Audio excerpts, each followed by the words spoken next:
Oh my gosh, you're here. Welcome to My Chatbot Life, where chatbot marketers share high converting strategies in this new conversational marketplace. Each week, MKJ introduces you to bot builders who are just like you, a little techie, a little markety, and a whole lot of geeky.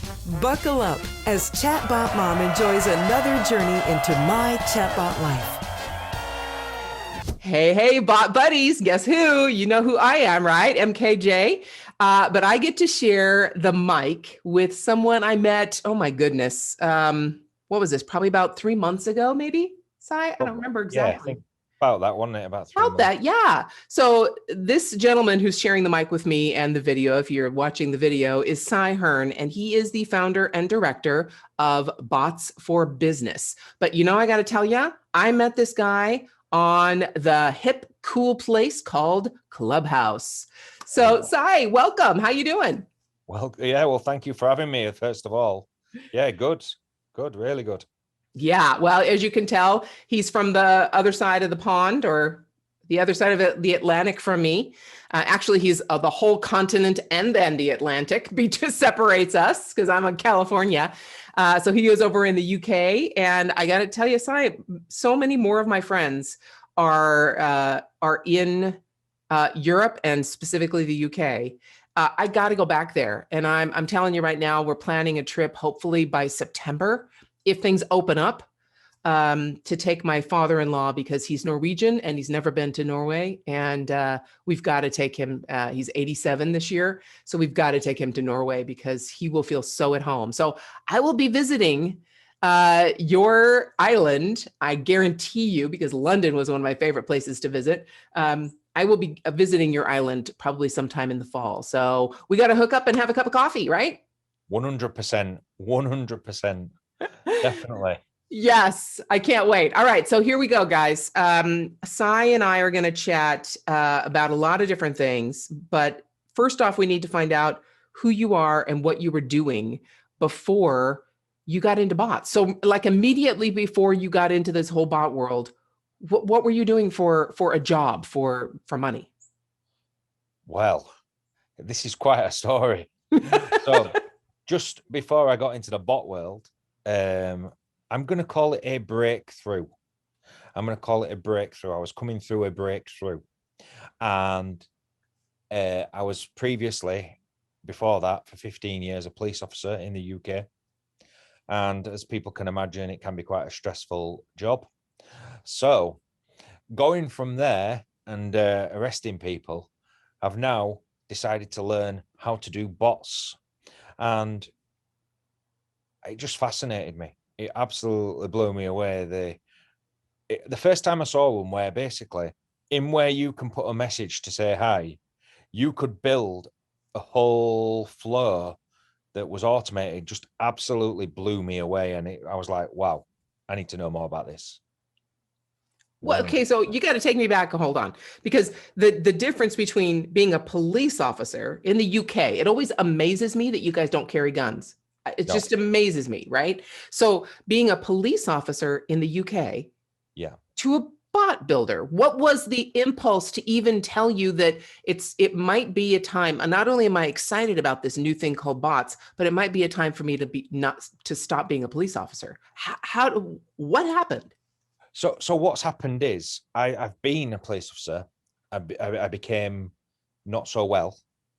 And rather than sitting and watching on Netflix and binging Netflix and getting over it that way, I decided to binge YouTube and taught myself so many things in the digital world. And that's when I saw it and I thought, do you know what? This is where I want to go and this is what I want to do. And I've not looked back since, really, to be honest. And obviously, I really hope and pray that bots are nowhere near as stressful as being a police officer. Well, I mean, I'll sort of round it up for you. You would start really early in the morning, and you've got to be there early in the morning, and you don't know when you're going to finish. So you could have any sort of event or family gathering or anything, but if you ended up having a prisoner just before you finished work, you could be on till early hours of the morning or anything. So you had no control over that. Whereas now, building bots and things like that, if my lad has to go anywhere or anything, I know that I can go. You're not constrained, because if you're at work in the place, you're at work, you can't go nowhere, you can't do anything. Whereas when you've got the flexibility of working as your own boss, it's a lot different. And I think it's so refreshing, and it like frees your mind, to be honest. Definitely. Wow. That's Yeah. amazing. That's the ultimate lack of control of your own life and destiny, I think. Right? I think, yeah, I think you get deemed as a number, because really that's all you are. Mhm. You get people threatening you with knives, you get people threatening you with all that. Whenever you go in somebody's house, it's not in a good way. You're either taking the kids away or taking them away.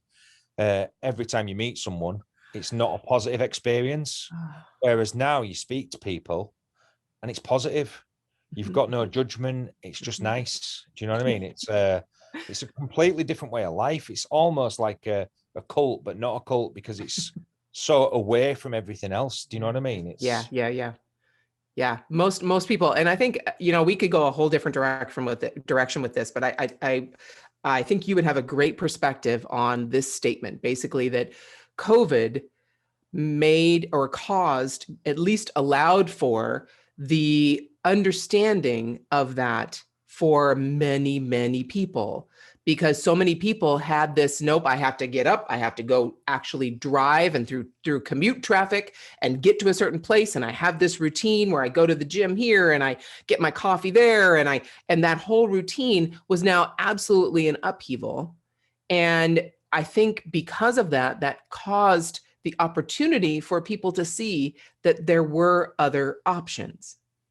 100%. I think the linear income that everyone's brought up and traditionally, told, this is what you need to do, exchange your time for money, and then retire, then get a pension and live on 40% of what you couldn't live on anyway. Whereas now, with the COVID, just as you said, and you couldn't have put it any better, the older generation have had to go on Zoom. They've had to do shopping that they would never have done online. Yeah. And people and businesses know they need to go online, even if they were originally based offline. Mhm. So they've had to go online to be able to keep up, because after all that time, people are going to go elsewhere. Loyalty only lasts for so long. Yep. And That's right. need comes before the loyalty. So if you need to start shopping somewhere else, you then become loyal to them. So all these different companies are now starting to come onto the online world. And like you said, the amount of people that were Googling how to make money online was huge, bigger than ever when COVID came. Yeah. Yeah, because it was a necessity. It caused, or at least it provided that opportunity to see that something else was possible. And I got to say, if people in the UK are trying to live off of a pension of only 40% of what they were making, they aren't in California, because our government pensions and our teachers' pensions are not 40% of what they were making. They're 90% of what they were making in their actual job. 90% is now their pension. So you need to move to California and get a government job. But actually, now. I'm on my way out. I'm done. Anyway, thank you for that. I love your opinion on that, and especially coming from being a police officer. And I also have to say, my husband and I, we don't watch American TV. We watch British TV. There's called BritBox. So we watch all the British detective shows. Of course we watched Downton Abbey, but all the British detective shows we're on right now, Death in Paradise, cute little show. But that's where we gravitate. So I got to come over there and live for like 6 months out of the year, just so I can get it out of my system. And maybe I'll adopt a British accent. Who knows? Hey, that'd be cool.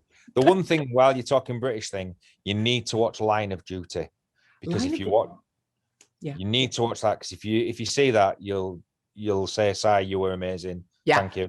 I'm going to have to watch for that. I think you're the second person. Either you told me this before, or you're the second person to tell me that. Line of Duty. There was a movie, Line of Duty, I think, with Clint Eastwood or something similar to that. Yes, so I'll remember that title.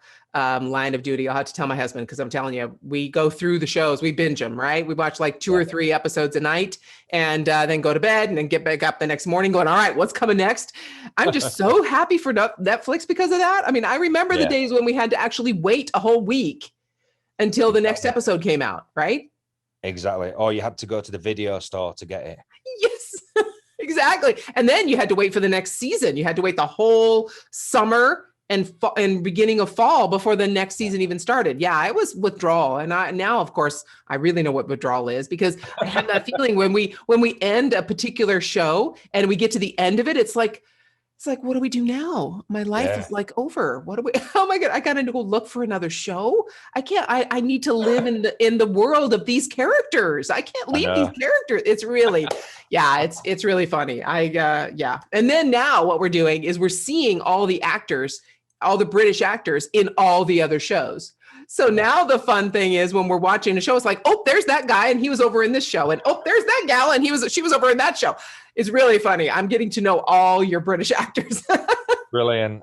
It's so fun. Anyway, all right. We can sit here and chat all day long because I just love you. Tell me, with being a police officer especially, and now taking that into chatbots, what has been, let's just start with chatbots. What's been an obstacle you've come up against in your business and building your agency? Because that's what you do, right? You build bots for other businesses. In building your agency, what's been an obstacle you've faced that really has kind of stumped you for a while? And then how did you overcome it? Well, I think, to be honest with you, when you're talking about that, I think it is when you've got excitement about something, you want to tell them, oh, have you heard about a bot? Have you ever thought of putting a bot in your system? A lot of people think, bot, no chance. No, don't you dare, keep away. But the other way to get around that is to actually think of what the bot does. And I think the key is, and with everything pretty much in sales, it's about the problem it solves. So presenting the problem and then presenting the benefit. So what would you like? Extra leads? Would you like to be able to book your calls?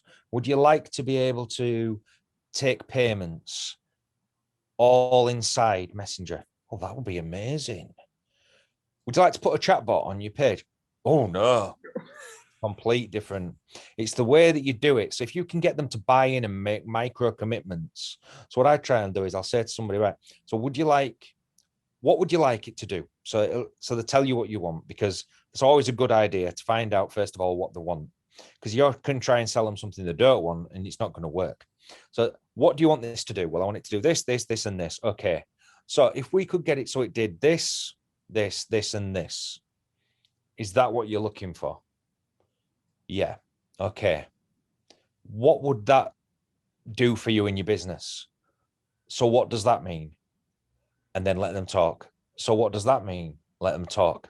So basically telling you exactly what it is.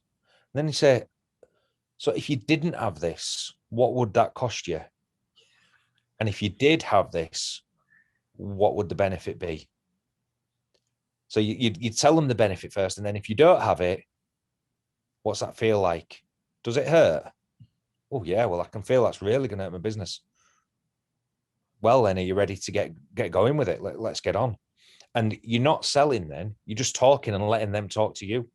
You're not trying to say, oh, if you buy it today, I'll give you £5 off. If you know what I mean? It's a case of they're telling you they want it and they're not going to change their mind.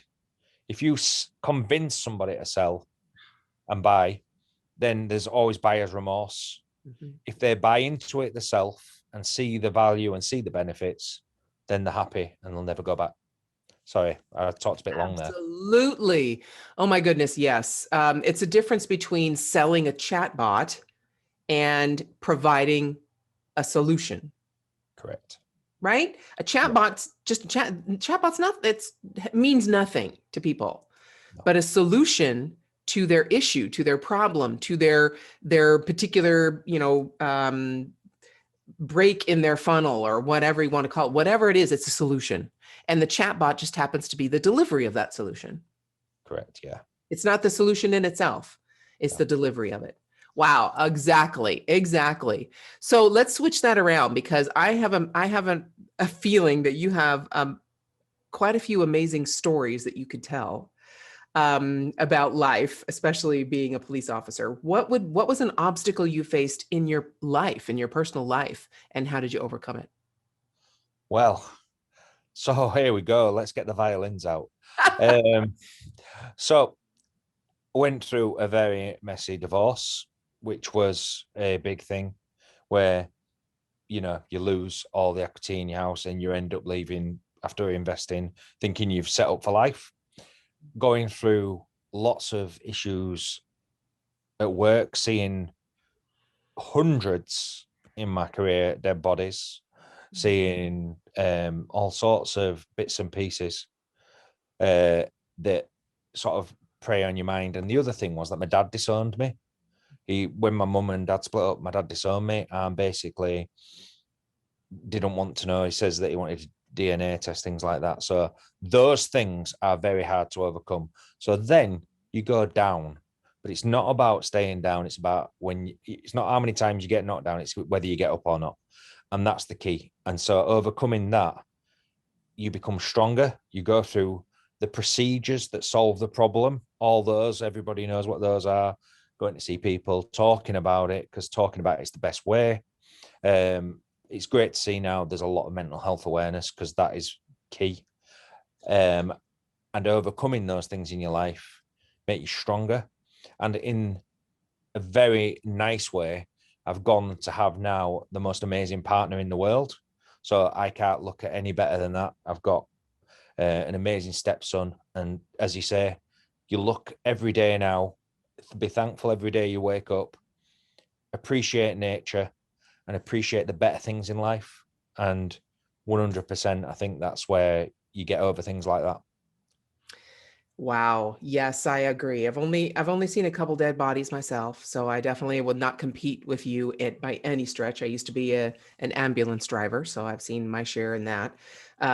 But I really do feel that the sunset is that much sweeter when you've overcome hardship, Yeah. right?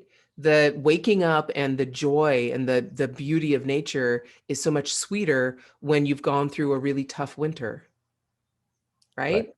So yeah, I get it. And you know, being able to overcome those kinds of obstacles, I can only imagine that that has prepared you for being able to handle whatever obstacle a chatbot can throw at you. Yeah. I think what happens is you don't, you change your mindset, and it's all about the mindset. If it throws you up a problem, I don't see it as a problem. I see it as an opportunity, a learning experience. You never fail, you only learn. And the day you start, the only time you will ever fail is if you quit. So if you keep continuing going, getting the hurdles and everything, it's opportunities that in the future you know how to deal with and you don't see as a problem. So it gives you that extra point. And I'm sure later on in the conversation, we'll discuss some other things that certainly affected the UK and the EU.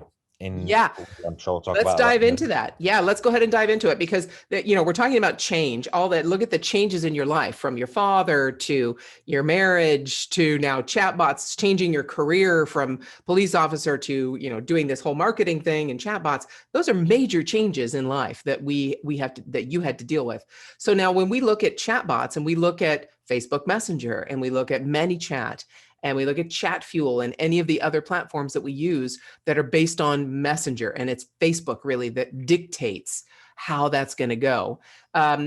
We've had to deal with some pretty big changes. And so what have you guys had to do? The whole EU situation and GDPR before that. And now we're switching, they're coming back. I mean, tell me how you've been able to deal with those changes and still keep going in your chatbot business. Well, I think again, it's looking at it, oh, poor me. Oh, it's not fair. We can't use this, we can't use that. We're not going to be able to do this, we're not going to be able to do that. But what are you able to do? How many forms of communication are there out there? So there's the ability that we can maybe use one of these other forms of communication to then bring the main communication back into play. So using SMS, using email, using push notifications, using all these with the people that you've got.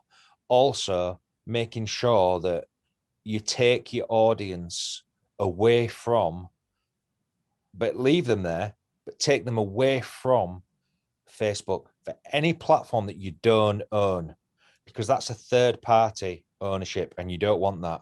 You want to own it. And if you've got their email address, you've got their telephone number, no one's taking that away from you. And as long as you stick with the GDPR regulations in the UK and make sure you look after the data and make sure that all that's in place, there's no issue. But the problem is, the one that strikes me, not about chatbots, but can you imagine how those people that built up millions of followers on Vines felt? So they've done all that hard work, built up all that, and then whoosh, gone. That must be painful.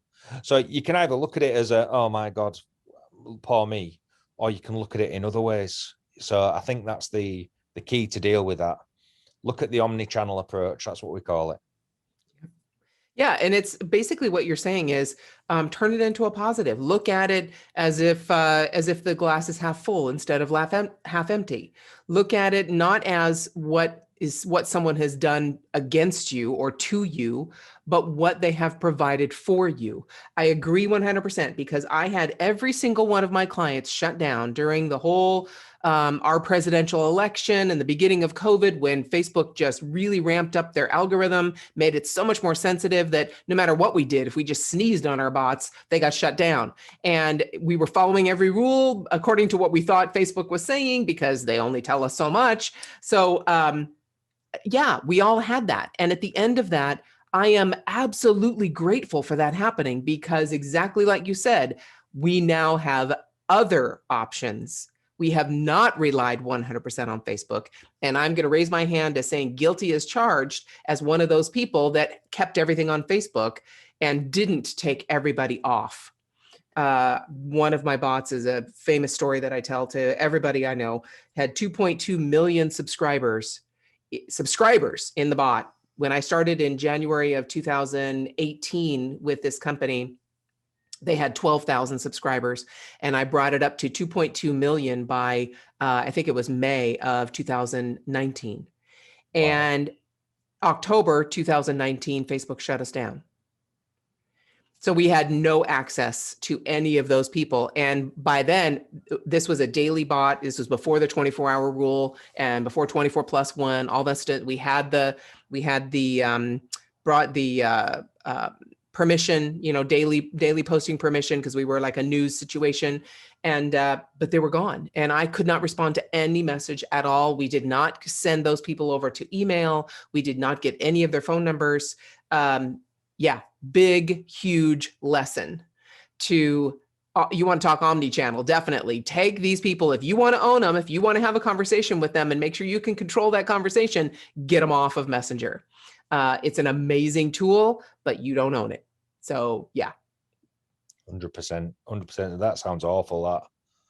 Oh, and it was a religious bot. So this was basically sending daily prayers and daily affirmations. And people were, it was heart-wrenching. People were messaging, asking, where did you go? My family uses your daily prayer to start our day. One woman was, where did you go? My son is in the hospital and I use your daily prayer to get the strength to walk into his hospital room every day. And we couldn't respond. We were just gone. We were just shut down. We could not say a word. So yeah, I could go on. There were so many, my husband left me. I use your daily prayer to get out of bed every day. I mean, I'm like, I had to shut my computer down and walk away because it was so heart-wrenching that I couldn't do anything. I had no way to communicate. No control at all. It was awful. So that taught me, right? You better get your butt in gear and get these people off of this platform that you don't control, that basically is schizophrenic and can shut you down at any time for any reason. And you better get them somewhere where you have the power to communicate no matter what happens. So Wow. yeah, big lesson. So I get it. But I, at that time, did not have the attitude that you do, which is, hey, well, what else can we do? No, I was pissed. I was like, done. You guys are idiots. What are you doing? Why are you doing? I was really, and it's taken me some time. I actually had a friend say to me, I kind of get the feeling you've got this chip on your shoulder and you're really pissed at Facebook. I'm like, yeah, that's true. Yeah. Sorry if I'm saying that out in the world, but it's kind of true. That's kind of the way I feel. So I didn't have that positive outlook until I turned it around and actually had to go, all right, this is an opportunity. After I bitched a while, this is an opportunity. Let me figure out how I'm going to do this and move forward. So yeah, luckily you were able to do that much easier. So with that in mind, and we know there are other changes coming up, like Instagram is being added now and WhatsApp's coming. How are you going to be able to bring those in? You gave us a great idea of how to sell bots, right? How to talk about them without really selling. And I agree 100%. You talk about the benefits, you talk about the results and the opportunities that you can help this business with. How are you going to now approach Instagram? Are you going to change your tactic at all? Or are you going to just say, hey, we got Instagram now, let's go? Well, I don't think I will. I think what I'll do is I'm going to say, again, asking the question, what it is that they use, what platform they use. Because if they don't have if they have like one follower on Instagram and they're never going to use it, well, they're not going to say, oh, whoopee doo. But if they've got like loads and loads of followers, then they're going to say, oh, do you know, that would really work? Because the power of the DM in Instagram will take a whole different level because, as you know, from Clubhouse, oh, little exclusive here. Let's see if it does turn out.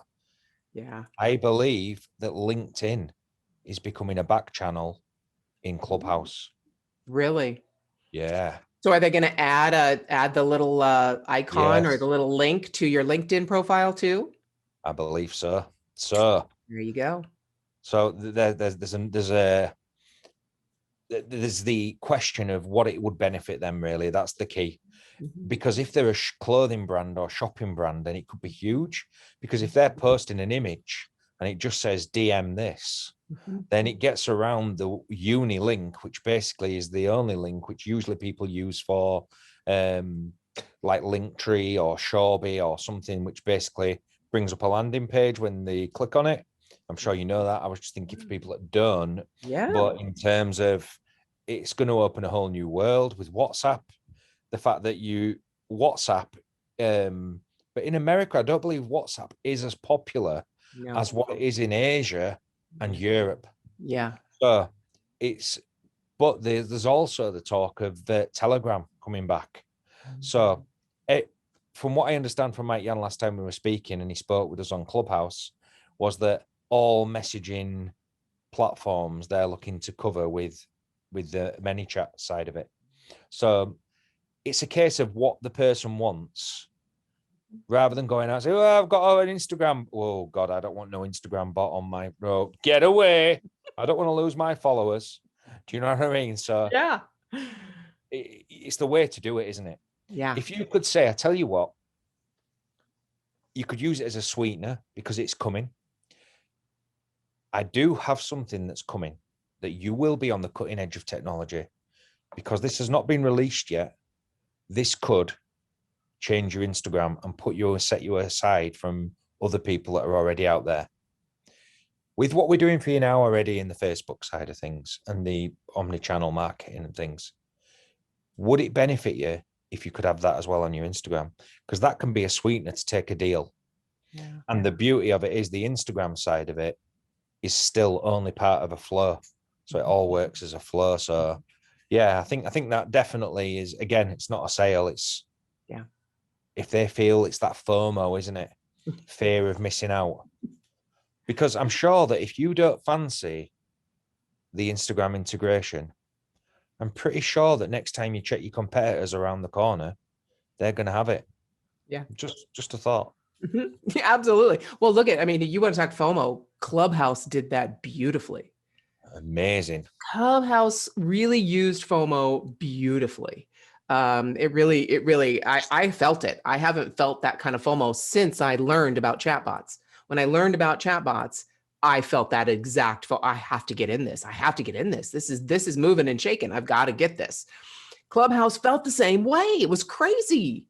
I mean, it was so subtle, restricted, right? but it was such a subtle FOMO. Yeah. So it's not like, it wasn't like it was a discrimination. It was just that, oh, it's only available on this platform at the moment, I'm afraid. And you can only get it by being invited. Exactly. So right? you feel special then, don't you? Then everybody's clamoring for somebody they know that could invite them to Clubhouse. And then you only got one invitation. So you had to be very selective with that invitation.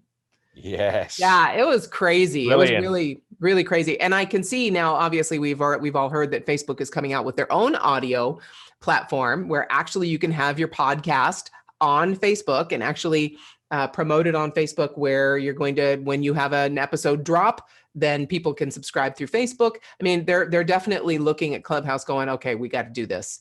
And they are. So I'm really glad, because of course, Facebook owns Instagram. I'm really glad that Clubhouse is also adding LinkedIn, so that if something happens on Facebook and they have to cut off the Instagram part, then they have another avenue to keep people moving and help people build businesses. Lots of things happening. Yeah, I get it. I hear you. I agree 100%. It really isn't selling.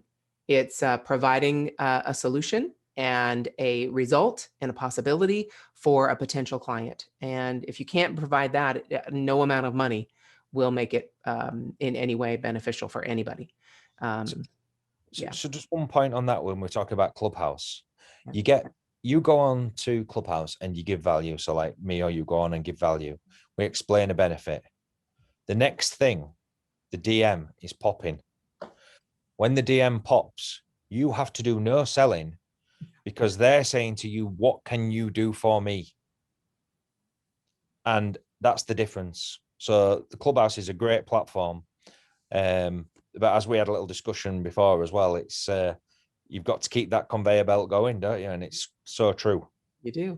Yeah. And it's, really people get confused. They confuse marketing and selling, right? So in marketing, you can have outbound marketing, right? I can do a Facebook ad, I can do an Instagram ad, Google ad, that's outbound. That I'm trying to knock on people's door and say, hey, look at me, right?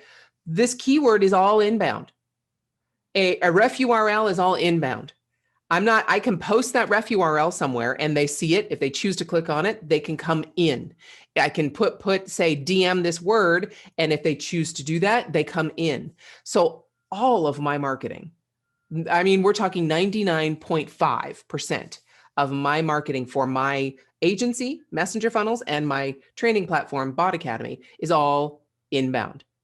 It's just people seeing me somewhere and going, oh, that's interesting, and coming into my world.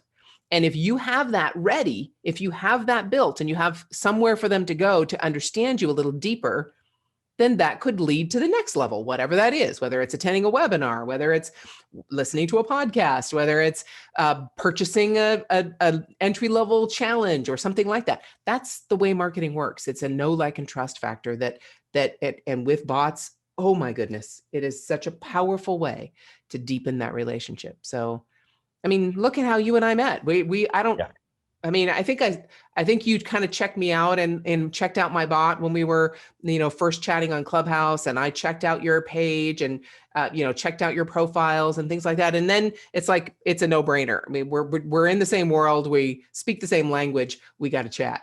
And that's what all of this inbound and outbound marketing is for. So, and if you remember, you'd seen my bot I built, if you remember. Yes. So again, that's the inbound, isn't it? Yep. So 100%. Yeah, no, I get you. Sorry, I didn't mean to cut you off there. Sorry about that. No, it's exactly it. That's exactly right. And I'm not going to so here's the deal. Somebody missed a podcast appointment with me this morning. Okay. They just didn't show up.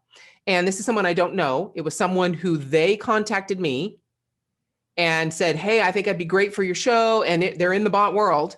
They have a bot company, bot-based company, type of company. I think it'd be good. I had a couple of conversations over email. And it's like, okay, I checked them out. I'm going to check them out. I'm not just going to go, sure, come on. No, I'm going to check them out, make sure they're right for my audience, and make sure that they understand this is not a promotional podcast where we're just going to promote your thing, right? So they booked an appointment, they rescheduled the appointment, and now they didn't show up. So no relationship, no understanding. They're done. That's rude. That's just not polite, is it? And if they couldn't show up, if they could reply, if they could message you a short while after, if something emergencies come up, then it's understandable. But of course, if they don't, that's rude. Well, and it's just the reason I bring that up is because there was no relationship built beforehand. They reached out to me. It's like an ad, right? They reached out to me, or someone on their team reached out to me. That happens quite often. And then I vet them and I go look and I do research and find out who they are and ask questions, make sure they understand this is not a promotional podcast where you're just going to talk about your stuff. You're going to have to dig deep and give some value, or we're not going to publish the episode. And I've done that before too. Had a conversation with someone. They do not give value. They just try and promote themselves. They're not going to get published. That episode's not going to get published. And so, outbound marketing is great. And if I respond, you're going to have to, in an outbound situation, you're going to have to work harder to build your relationship with me than if I see something that I like and I choose to click on it and I choose to take the adventure and learn about you. It's a more of a downhill battle rather than uphill battle, right? Yeah. That's how I look at ads versus content marketing, or influencer, whatever you want to call it. It's inbound marketing. It's being everywhere that your prospects are. All right. So here we get to the fun part. We're going to live, I think we're going to live to at least 150 years old. So this is going to be a long time in the future. But sometime way in the future, someone is going to want to write the biography of Si Hearn, because you're doing incredible things in life and people need to know about it. So what is going to be the title of that book? Don't matter how many times you get knocked down, get up. Yes. Get up. Absolutely. And who, my dear, is going to write that book for you? Well, I was thinking about this, and I think my partner would be in a fantastic position to see that. But I would like 2 forewords, if that's okay.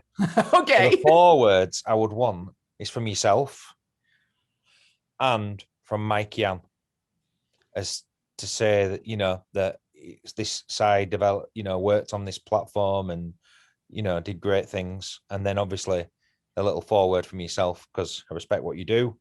And then my missus to say, basically, just to describe what we've gone through, how we've overcome it, how you go from the bad times, but when you've got each other, that doesn't matter.